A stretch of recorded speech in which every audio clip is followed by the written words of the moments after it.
ഒരു പെൺകുട്ടി തന്റെ ജീവരക്ഷാർത്ഥം 1001 രാവുകളിലായി പറഞ്ഞ് വിശ്വവിഖ്യാതമായ 1001 രാവുകൾ എന്ന പുസ്തകത്തിലെ വിസ്മയിപ്പിക്കുന്ന മാന്ത്രിക ലോകത്തിലേക്ക് ഞാൻ നിങ്ങളെ ക്ഷണിക്കുന്നു.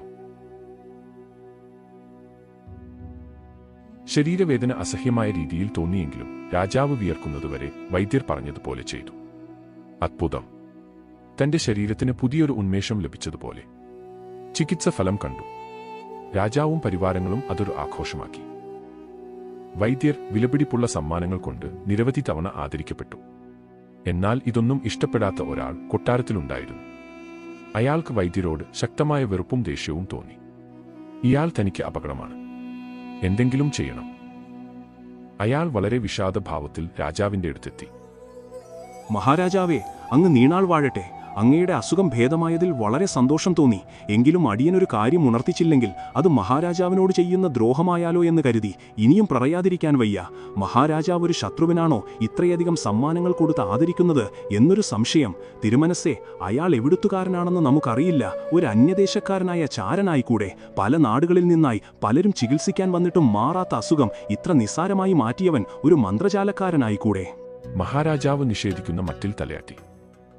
ഹേയ്, അല്ല, നാം ഫാൽക്കൺ പക്ഷിയെ നഷ്ടപ്പെട്ട സിന്ദബാദ് മഹാരാജാവിനെ പോലെ ആവില്ലേ വൈദ്യരെ? പോകാൻ അനുവദിച്ചാൽ? സംശയത്തോടെ നോക്കി നിന്ന മന്ത്രിയോട് മഹാരാജാവ് കഥ പറയാൻ തുടങ്ങി.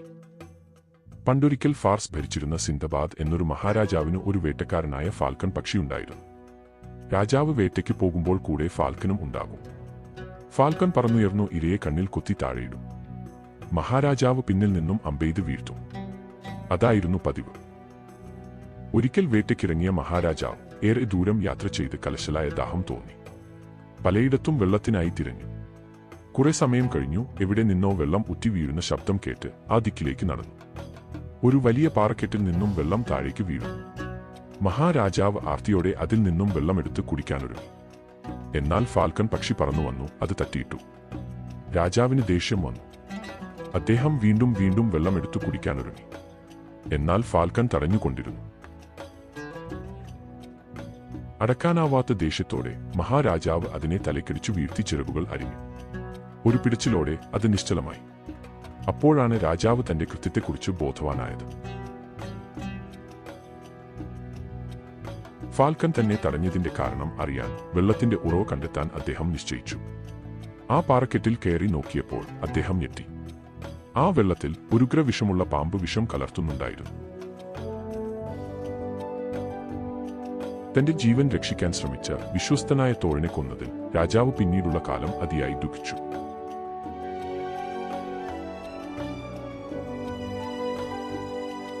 അല്ല മഹാരാജൻ, അല്ല. ആ വൈദ്യൻ ഒരു മായാജാലക്കാരൻ തന്നെ. വളരെ വിചിത്രമായ ഒരു ചികിത്സ കൊണ്ട് താങ്കളുടെ രോഗം വാറ്റി വിശ്വാസം നേടിയ അയാൾക്ക് മറ്റൊരു ചതിയിലൂടെ തങ്ങളെ കൊല്ലാനും കഴിയും. അവിടുന്ന് ഞാനൊരു കഥ പറഞ്ഞു തരാം. അങ്ങകലെ ഒരു അറേബ്യൻ പട്ടണത്തിൽ ഒരു പ്രഭുവിന്റെ നായാട്ടിൽ ഏറെ പ്രിയമുള്ള ഒരു മകനുണ്ടായിരുന്നു. ഒരിക്കൽ നായാട്ടിന് പുറപ്പെട്ട അവൻ ഒരു അത്ഭുത ജീവിയെ കണ്ട് അതിനെ പിടിക്കാൻ പിറകെ ഓടി.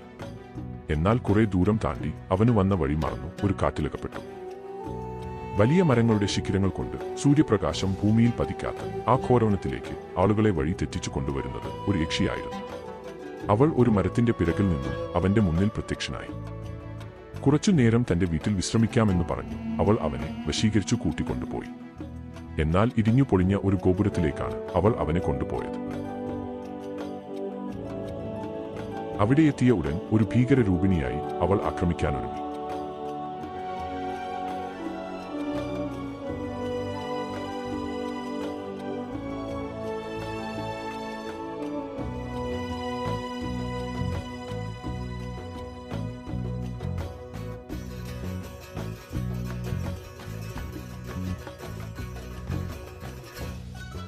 എന്നാൽ ഇടിഞ്ഞ പൊളിഞ്ഞ മേൽക്കൂരയിലേക്ക് ധൈര്യം സംഭരിച്ചു അവൻ അമ്പ് തൊടുത്തു.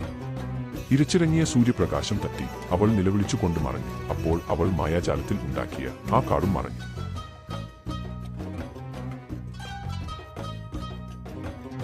അതോടെ അവനും തിരികെ പോകുവാനുള്ള വഴി തെളിഞ്ഞു.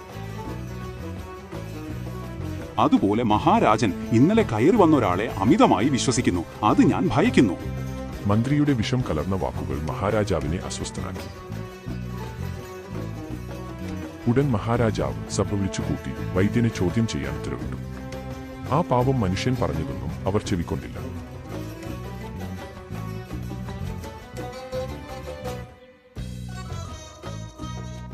ഒടുവിൽ താൻ ചതിയിൽക്കപ്പെട്ടെന്ന് മനസ്സിലായ വൈദ്യൻ തന്റെ കയ്യിലൊരു അമൂല്യമായ ഔഷധക്കൂട്ടുകളുള്ള ഒരു പുസ്തകമുണ്ടെന്നും അതിലെ ഒത്ത നടുവിൽ ഒരു താളിൽ അറുത്ത ശിരസിനോട് ചോദിച്ചാൽ ഉത്തരം കിട്ടുന്ന വിദ്യയുണ്ടെന്നും അതെടുത്തു കൊണ്ടുവരാൻ തന്നെ അനുവദിക്കണമെന്നും പറഞ്ഞു.